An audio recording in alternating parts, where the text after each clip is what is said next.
Peace and blessings, and welcome back to my YouTube channel. I'm Bossy, and I want to start today the little Palo Santo and sweetgrass, little smoke cleanse. If there are any things that you're worried about right now, let them be absorbed in the smoke. Let them be removed from your mind. Let them go. Life is beautiful. You're capable. Things are working out for you, even if you can't quite see how yet. Okay? You don't have to worry.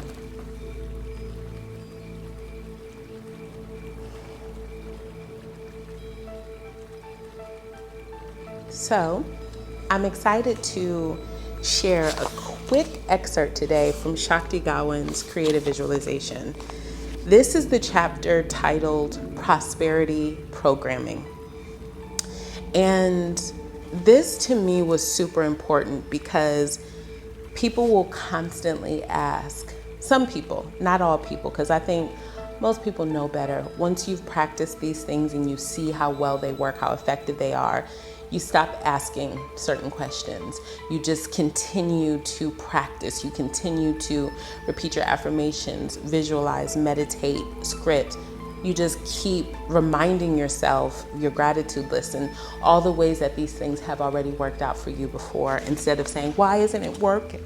Why? You don't waste time doing that. So the prosperity programming, it says one of the most common causes of failure to get what you want is scarcity programming. This is an attitude or set of beliefs about life that goes something like this: there isn't enough to go around. Life is suffering. It's immoral or selfish to have plenty when others don't have enough, blah, blah, blah.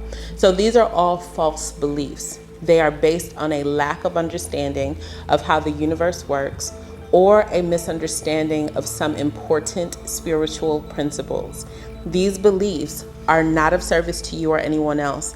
They simply limit all of us from realizing our natural state of prosperity and plenty on all levels. At the present time, there is a reality in this world of starvation and poverty for many people, but we do not need to keep creating and perpetuating that reality any longer. The fact is that there is more than enough to go around for every being on earth, if we are willing to open our minds to that possibility. The universe is a place of great abundance, and we are all naturally prosperous, both in material and spiritual wealth. She says some more things here, some things that I think are necessary to hear and consider and think about, but that thought was really useful to me. The thought that it actually is abundant. It is a very wealthy, abundant world. We don't have a problem with resources. The problem is with distribution. The problem is that we are all co-creating a reality wherein a few have an insane abundance and way more than they need. And that this world can supply very well, abundantly and sufficiently, everyone's needs. And that we could co-create that reality together, which I think that's beautiful and important. And I think that we're moving in that direction. I've seen a lot of people who, especially in the last year or two, where people are like, we have to stop the billionaire worship. We have to put our money back into the mom and pops, the local shops, the local suppliers, and shop in our neighborhood, shop in our communities. I know growing up as a Black American, my people always been talking about that. My people have been talking about that the money needs to circulate in the Black community way more than it is right now. So it's just a reminder that abundance is a reality, and it's not a problem with supply. That's the problem is not supply. Okay, so read the prosperity programming chapter and let it inspire you. Now, I wanted to pull just one, maybe two cards, and I'm pulling from this really cool deck that I got last year. If you're a part of BRUJAS app, then you know I'm slightly obsessed with hypnotism, lucid dreaming, dreams period, and like dream travel, astral projection. I love all that stuff. Traveling via your mind, using your mind as like a time traveling, world traveling, timeline jumping. I love all that. I love quantum jumping, all of it. Okay. So I got this deck. It is Lucid Dreaming, Lucid Living.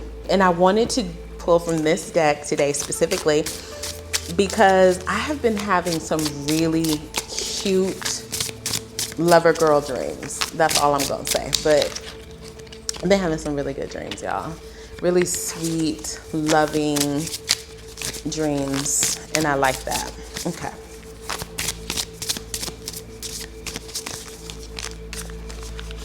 Hopefully.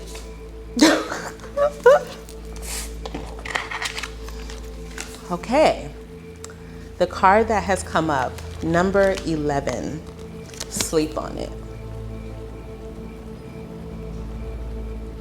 That's actually the card that's on the cover of the book. The dreamer comes upon a fork in the road, unsure of which path to take. She pauses at this junction and studies the dream symbols for inspiration and clear direction.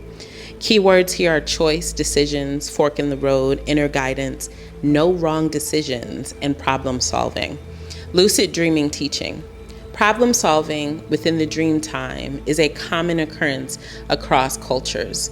Many great visionaries of the past, like Albert Einstein, traveled into their dreams to seek solutions for their most monumental mental blocks. This is how the saying "sleep on it" came to be. Have you ever gone to sleep with a problem weighing on your mind only to find it resolved when you awaken? We can look at this ability to solve problems while sleeping through either a psychological or spiritual lens. From a psychological perspective, when we go to sleep, the brain continues strengthening and fortifying neural connectivity, so it is primed to be a problem-solving space. In fact, in REM sleep, our brains are actually more active than they are when we are awake. One theory even claims that we evolved to have dreaming sleep in order to help us work through our waking dangers and problems. From a spiritual perspective, when we enter the dream time, we enter another realm of possibility. As we're freed from the limitations of waking reality, inspiration can come in unique and metaphorical manifestations. What seems stuck and fixed in waking reality gains flexibility in the dream worlds. Dreams can reveal how we honestly feel about people and situations in our lives, beyond the limitation of how we think we should feel. Shut out all outside chatter and stop seeking the opinions of others. Now is the time for you to decide, because no one else can do it for you. Thankfully, you are not alone. You have the assistance of your intuition and your dreams. Look back on your recent dreams. Are they holding the answers that you seek buried within your symbols? Are they telling you how you feel about a particular situation? Have you been ignoring what they're communicating to you? You know what is right, so don't ignore your inner guidance. Sit still and listen to your internal voice. This is not a good time to forget messages your subconscious is delivering to you. One of my favorite books is EINSTEIN'S Dreams by Alan Lightman. In that book, he explores Einstein's different theories about time. It is incredibly worth the read. It is incredibly written. It is beautiful. It's easy to get through. And it makes his time theories easy to understand. And a lot of the theories he was coming up with, he was able to think outside the box and contemplate these things and imagine these different possibilities about time in the dream state. We talked a lot about lucid dreaming last year in the BRUJAS app. You can go back into our live calls section, and there are a lot of live calls that you can listen back to there. And we talked about lucid dreaming We talked about the different ways that we help ourselves to lucid dream. There was a wonderful textbook that we read last year. And first of all, what this makes me feel is that we definitely need to be paying attention to our dreams and what's coming up right now. That there are no wrong decisions right now, just different learning opportunities. And to really trust yourself, to really trust and rely on your inner guidance right now. Trust it to guide you, trust it to take care of you. And if you feel yourself getting stuck and really fearing making a decision or taking a specific action, just talk yourself through that. Do some soothing self-talk. Do some reminders. And this is a great opportunity to visualize, to imagine what your ideal outcomes would be, to imagine the pros and cons and what's likely to happen. Try and think ahead. What is likely to happen if I take this step? What is likely to happen if I take this one? And always, always remind yourself that you are not alone. Spirit is with you and Spirit is guiding you. And you can rely on that guidance, especially when you are afraid. I hope that's helpful. I hope that you guys make some time today to read Creative Visualization by Shakti Gawain.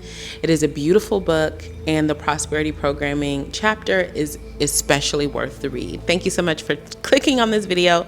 Like, subscribe, comment, please, and share with a friend you like. And happy scripting. Peace and blessings.